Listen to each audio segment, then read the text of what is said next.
Good evening, everyone, and welcome to Friday Night Young at Heart, featuring nursery rhymes, stories, songs, poems, Mother Goose, Aesop's fables, Lewis Carroll, limericks, larks, epic stories of the great operas, and such, and such. To keep us all young at heart, I'm Father James DiLuzio, back in the Paulist Fathers Library here in New York, recovering from my 24-hour stomach virus. Awful, awful, but thank God it was 24 hours. That was it. So, tonight's story is a fairy tale. Yes, part of the Italian folk tales. Many of you said continue with Italian folk tales, so this one is entitled The Man Wreathed in Seaweed. Okay, once upon a time, in a faraway land, a king was grieving the loss of his daughter, a young princess. It seems that over a year ago, she just completely disappeared, as if out of nowhere. For a year, he had sent search parties all throughout his land and neighboring kingdoms, but there was no sign of her. No one even said they saw her walking on the road or in a carriage. Absolutely a terrible, terrible loss and mystery. Now, it just so happened that a sea captain came by, and he had audience with the king, and he said, "Well, sire, have you searched the seas? Perhaps she was carried off on a ship or sailboat." The king said, "Thank you, sir. Call forth as many men as you can. Fill your ship with men armed, and go search by the sea to find my beloved daughter." So the sea captain put out a call for all who would join him in search for the princess, and people were exhausted, having spent an entire year looking land far and wide, so nobody wanted to go, except, it seems, this vagabond and drunkard named Samphire Starboard. That's not even an Italian name, but all the same. Samphire Starboard. That's how it appears in the text. It's a translation. The captain already heard about this drunkard's reputation and was very hesitant to bring him on board, but nobody else showed up. So he lets him on, and it just seems that what happened is when this drunkard and good-nothing came on, some of the men in the town had pity on the captain and decided, well, we all might as well go. So he had a really very, very fine crew.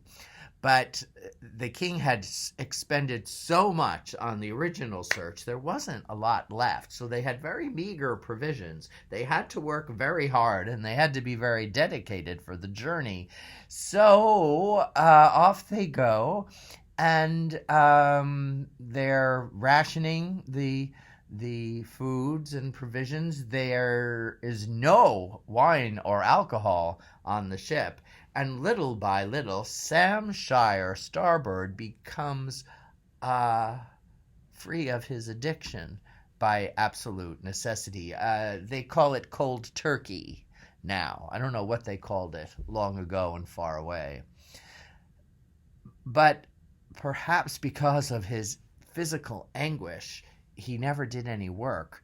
And once he got better, after he had finished his withdrawals, he was a lazy lout.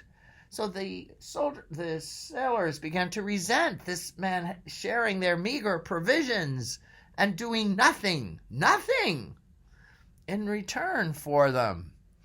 So it just so happened the captain looked out, and there, again, as if out of nowhere, appears this little island with a cave and some trees. He says, let us send Samphire Starboard there in a rowboat to the island to see perhaps the princess is there. And we promise after he gets on the boat, we'll circle around this little island, but who knows? The wind may blow us in another direction. We might get lost. There's no guarantee that we will be able to return to the island and retrieve poor Sam Shire Starbird.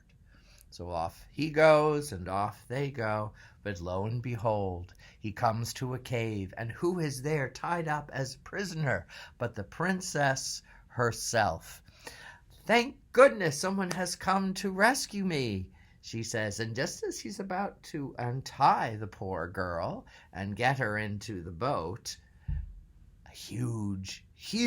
a monstrous octopus jumps out of the water. He was the princess's captor, and she had been walking along the sea one night late. She couldn't sleep, poor girl, and he just grabbed her and whisked her away, far away to this island. He just loved to look at her for hours on end. Thankfully, at least for the year, he would feed her. He'd bring her shrimp and fish and things to eat, and he'd untie her. He'd be at the entrance of the cave so she wouldn't leave. She'd cook and eat, and at any rate, she was ready to get out. But here he is, and there they are. What are they going to do?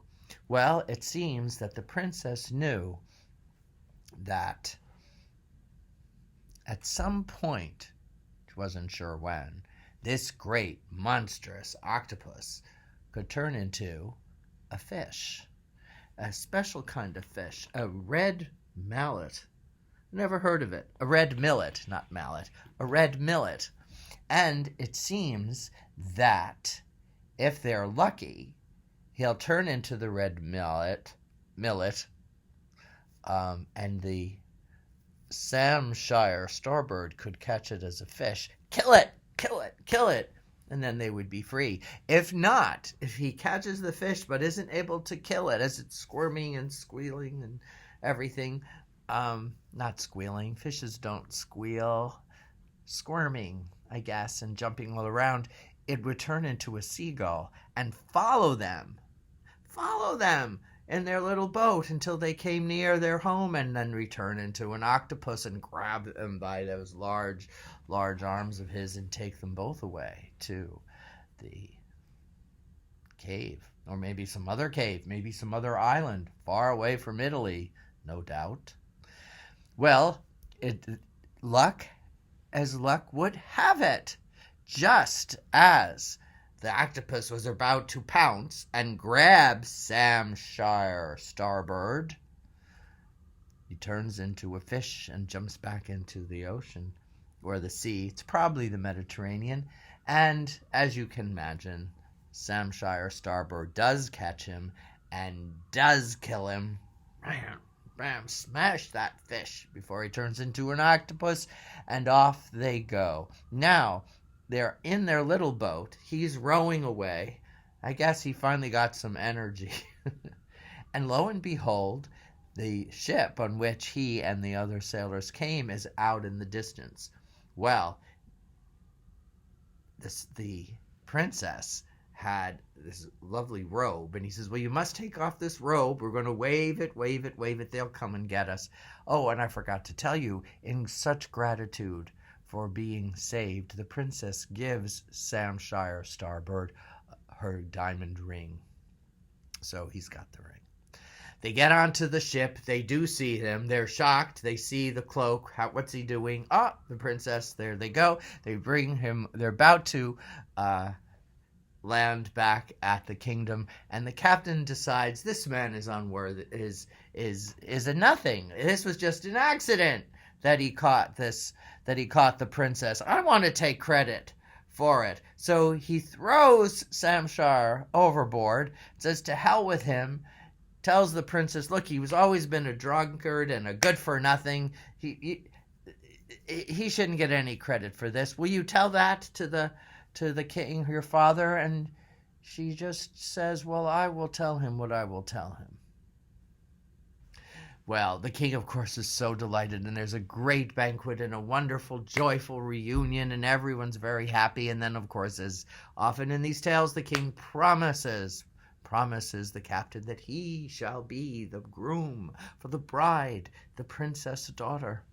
So everything is going according to plan, and as they're walking through this huge procession through the village, through the towns, so everyone can cheer, lo and behold, who's comes as they reach the shore, who's coming out of the water but a man covered in seaweed. But the princess spies the man, and she sees that through all that gawk is a diamond ring shining, glistening in the sunlight. "Wait," she says, "this is the man who has rescued me." The captain tries to deny it, but the king believes his daughter, of course. And so the captain is put in jail. The princess marries Sam Shire Starbird and hopes he stays, with the hope now that he stays sober. And they all live happily ever after. The end. Thank you for joining me. You have 2 parts again. I don't know why I keep trying to get this photo booth to give me the full length of my stories. It doesn't like it. But at least now you have part 1, part 2. Have a great weekend, everybody. Another Italian folktale next week, and maybe an opera synopsis. I've just been listening to Verdi's Attila. Most people pronounce it Attila, as in Attila the Hun. It's a very interesting, convoluted story. But, well, put a comment if you think you'd like one or the other. But next week, for sure, another delightful, we hope you find, Italian folktale. Good night, everyone. Have a wonderful weekend.